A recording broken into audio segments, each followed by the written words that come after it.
कोई भी व्यक्ति अपने जन्म से नहीं, कार्यों से महान बनता है। ये बात संत कवि रविदास ने अपने कार्य एवं व्यवहार से प्रमाणित कर दी।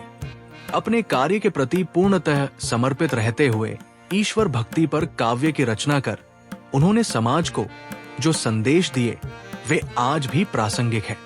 संत रविदास का जन्म काशी में हुआ। इनके पिता का नाम संतोख दास तथा माता का नाम कलसी देवी था। पिता चर्म व्यवसाय करते थे। संत रविदास भी वही व्यवसाय करने लगे। वे अपना कार्य पूरी लगन और परिश्रम से करते थे। समय पालन की आदत तथा मधुर व्यवहार के कारण लोग उनसे बहुत प्रसन्न रहते थे। साधु संतों की सहायता करने में उन्हें अत्यंत आनंद मिलता था। स्वामी रामानंद काशी के प्रतिष्ठित संत थे। रविदास उन्हीं के शिष्य हो गए। अपना कार्य पूरा करने के बाद वे अधिकतर समय स्वामी रामानंद के साथ ही बिताते थे। एक बार कुछ लोग गंगा स्नान के लिए जा रहे थे। उन्होंने रविदास से भी गंगा स्नान के लिए चलने का आग्रह किया। रविदास ने कहा, गंगा स्नान के लिए मैं अवश्य चलता, किंतु मैंने एक व्यक्ति को उसका सामान बनाकर देने का वचन दिया है। यदि मैं उसे आज उसका सामान नहीं दे सका तो वचन भंग होगा। गंगा स्नान जाने पर भी मेरा मन तो यहाँ लगा रहेगा। मन जिस काम को अंतःकरण से करने को तैयार हो वही उचित है। मन शुद्ध है तो इस कठौती के जल में ही गंगा स्नान का पुण्य मिल जाएगा। कहते हैं तभी से ये कहावत प्रचलित हो गई, मन चंगा तो कठौती में गंगा।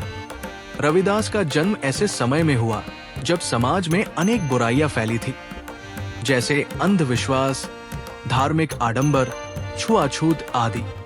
रविदास ने इन सामाजिक बुराइयों को दूर करने का प्रयास किया। वे स्वरचित भजन गाते थे तथा समाज सुधार के कार्य करते। उन्होंने लोगों को बताया कि बाह्य आडंबर और भक्ति में बड़ा अंतर है। रविदास का कहना था कि ईश्वर एक है, वो सबको समान भाव से प्यार करता है।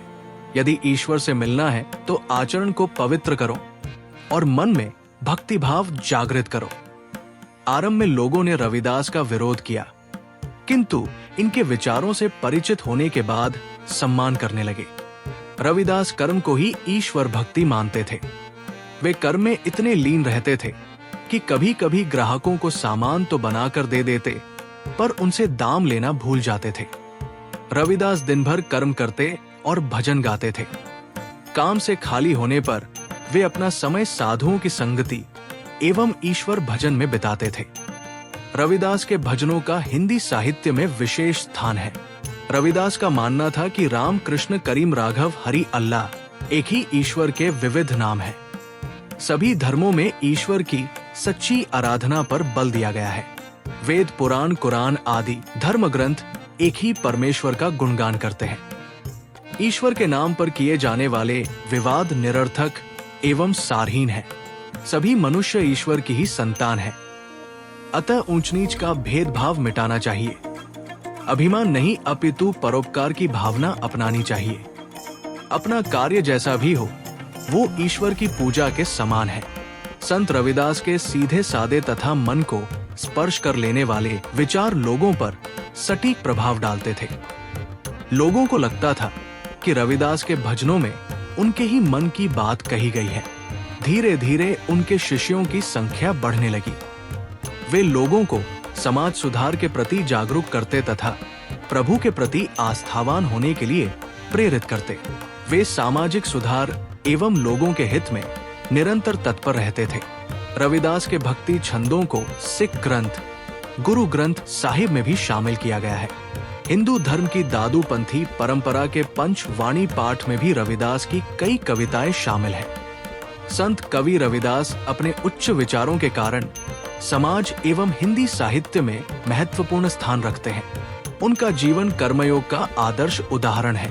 उन्होंने अपने आचरण तथा व्यवहार से ये प्रमाणित कर दिया कि मनुष्य अपने जन्म तथा व्यवसाय के आधार पर महान नहीं होता, अपितु विचारों की श्रेष्ठता, समाज हित के कार्य, सद्व्यवहार जैसे गुण ही मनुष्य को महान बनाने में सहायक होते हैं।